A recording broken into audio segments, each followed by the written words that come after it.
Hello, everyone. Today we'll be having our post laboratory discussion on your experiment 8 for your enzymes.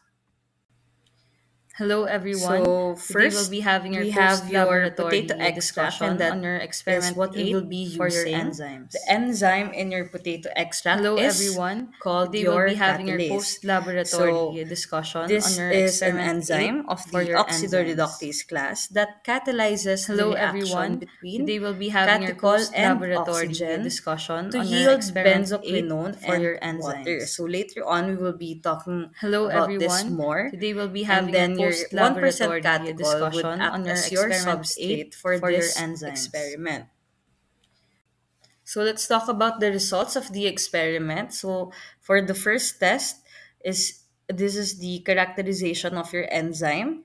So your potato extract, when you add 1% catechol, the initial color becomes brown.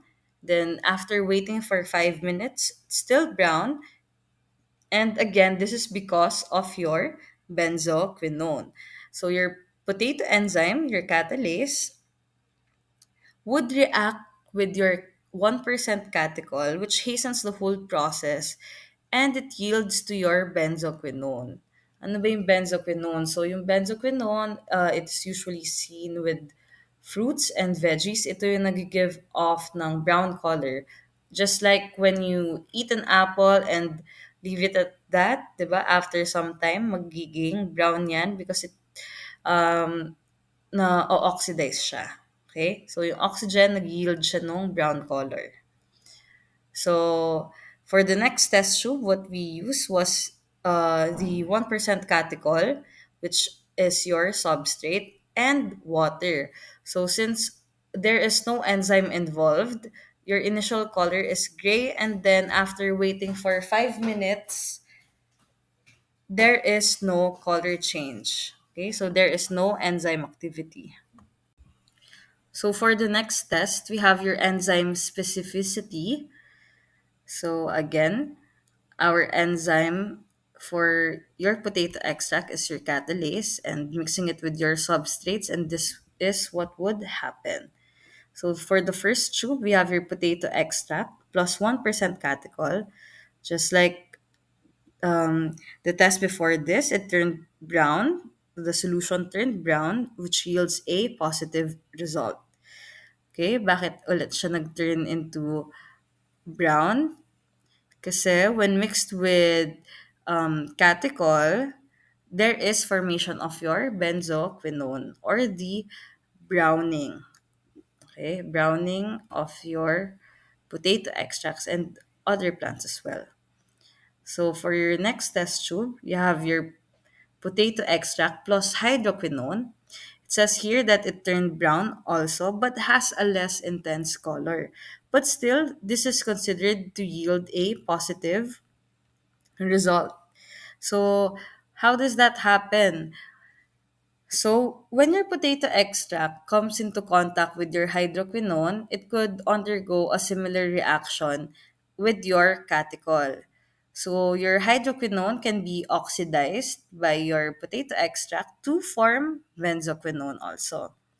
So, again, the reaction that you get from forming your benzoquinone is the discoloration of the solution or browning. So it is very similar with your catechol, but there is less intense color. So there is less activity. So for the last tube, we have your potato extract plus water. So this becomes your negative control. Why? Because your potato extract is your enzyme and water is not a substrate. So there is no compatible substrate with this one. Okay? So walang nangyayari. Now, for the next test, we have your temperature on your enzyme activity, the effect of different kinds of temperature. So, we had our test tubes at 0 degrees, at 22 degrees or room temperature, and at 80 degrees.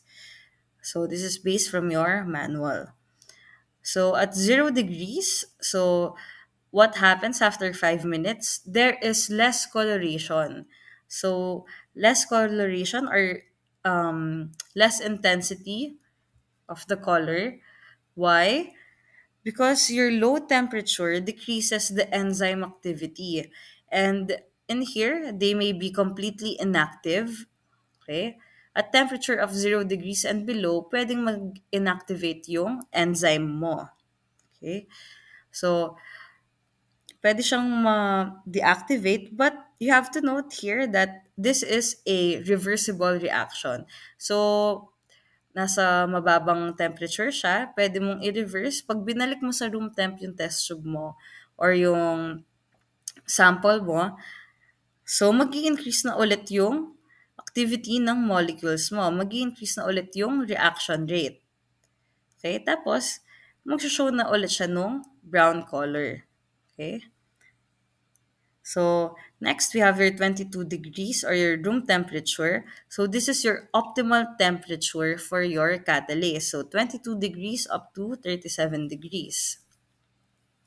So, it yields a positive reaction. It shows off a brown color. Again, dahil syempre, ano ibig sabihin ng optimal temperature? This is where your enzyme exhibits your maximum activity. Okay? Optimal temperature is the temperature at which an enzyme exhibits maximum activity. Okay? And then lastly, we have your 80 degrees or generally at a high temperature. Anong nangyayari? So, there's also less coloration due to enzyme inactivity or damage. So, when there is increasing of the temperature, usually nag increase din yung rate ng chemical reaction mo by the increased movement of your molecules. But you have to note here that at 60 to 65 degrees and above, pag sobrang taas naman ng temperature, magli-lead siya also into inactivation. So, when it's too cold or when it's too hot, they both lead to inactivity or inactivation. Okay? And here you have to take note again of the optimal temperature of your catalase, 22 degrees to 37 degrees. So most enzymes can be stored also, just a little fact. Most enzymes can also be stored at negative 20 to negative 70 degrees Celsius for preservation. Kunwari, yung mga blood bags natin, we can preserve them and then tinuto natin yung mga yan para ibigay pag kailangan na. Here's a sample graph of the explanation. Okay? So, an increased number of enzyme substrate collision pag mas mataas yung temperature mo. Okay? So, your reaction rate comes along with your temperature. So, habang tumataas ang reaction rate, tumataas ang temperature, tumataas din yung reaction rate mo. But, again, pag sobra naman yung heat or when there's excess heat, magdi-denature yung enzyme mo, leading to inactivity or damage of your enzyme. So at best, at your optimum temperature, this is where your enzyme exhibits your maximum activity. So next, we have your effect of your pH on your enzyme activity. Okay? So, pag acidic siya, pag neutral siya, pag basic siya, anong nangyayari? So, basically, most physiologic enzymatic reactions occur in a neutral pH range. So, 7.0 to 7.5. But some enzymes, again, are active in wider pH ranges than others. So, hindi lang siya 7 to 7.5. Yung ibang enzymes, pwede sila mag-exceed doon. Okay, some may range from 7.0 to 8.0. So let's talk about first, your first tube, which has an acidic pH of 4. Anong nangyari pag ganito? So there is less coloration. So anong nangyayari pag less coloration? Yung enzyme mo, nagiging inactive siya hanggang madamage siya. Okay? So your enzyme is denatured due to high acidity. Kaya less yung color. It's not that intense. While for your neutral pH or your tube that has a pH of 7, intense yung brown color niya. So why? Because this is the optimal pH for your catalase enzyme. Ano yung catalase enzyme? Again, your catalase enzyme from your potato extract. And then for the test tube that has a pH of 10 or a very basic solution, there's also less coloration. Why? Kasi pag too much naman, pag too basic siya, it would also lead into inactivity or damage of your enzymes. So yung slight activity, it is due to the effect of your basic environment. Parang bumabagal yung process niya. Okay, to simplify the table, it's just like this. So, parang dun sa temperature, once nag increase yung temperature mo, yung reaction rate mo, it is also being affected. So, for example, for this one, as you as it becomes acidic, the reaction rate is slowed down, okay, because it denatures the enzyme. And as it also becomes basic, it also denatures, nasisira din yung enzyme niya. So at best, what is our principle again for this one? So kung kanina, ang optimal temperature is where your enzyme exhibits maximum activity. Here naman, your optimal pH is the pH wherein your enzyme exhibits maximum activity as well. Okay? Okay, let's talk about the general relationship of your enzyme and substrate. So in this diagram, we have your catalytic mechanism of the enzyme. So this is your enzyme and then here's your substrate. So ang substrate, pag inad mo, nagiging enzyme-substrate complex yan. So undergoes catalysis, forming your enzyme product complex. And then, syempre, ang last step niyan, nagiging enzyme plus product alone na lang siya.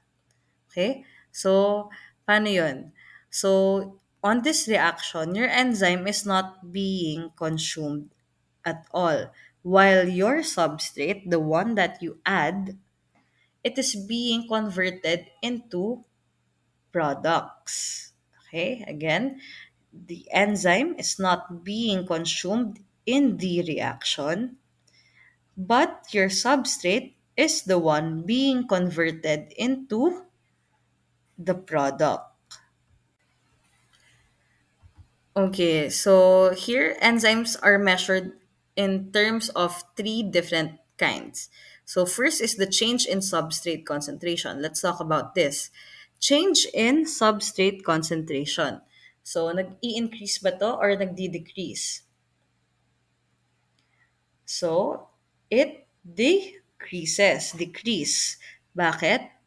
Just like what I said on the last slide, your substrate is being consumed during a reaction. Okay? Nako-consume siya. Ibig sabihin, nagdi-decrease siya. Okay? Substrate is consumed during a reaction. Therefore, the change in substrate concentration decreases. Number two, change in product concentration. So what happens? Nag-i-increase ba yung product concentration mo or nagdi-decrease? So, here, nag-i-increase naman siya. Dumadami. Why? Kasi yung substrate mo, nako-convert siya into your product. Dun sa first one, nako-consume ang substrate. When your substrate is being consumed, it then forms into products. So, the change in product concentration increases. Okay, last, the change in coenzyme concentration In here, you have to note that enzymes can be reused or recycled without changing the reaction rate or effectiveness. Bakit? Because your enzyme, it doesn't get used up in the reaction. Hindi siya nako-consume dun sa reaction. So, your enzymes are proteins that speed up reactions by reducing the activation energy. So basically, each enzyme typically binds only one substrate, and enzymes are not being consumed during a reaction. Instead, what do they do, or what happens with your enzymes? They are available to bind to new substrate and catalyze the same reaction repeatedly. Okay? Once na yung substrate mo, nag-form na siya into product, pwede na ulit, pwede pa siyang mag-bind into new substrate and catalyze again yung same reaction. Therefore, um, producing more products. Okay? So, this is what you have to remember for this experiment. Again, enzyme is not being consumed in the reaction and your substrate is being converted into products. And then your enzyme substrate testing is affected by temperature and by your pH. Okay. So if you have more questions, kindly email us or give us a message so that we could clarify some things.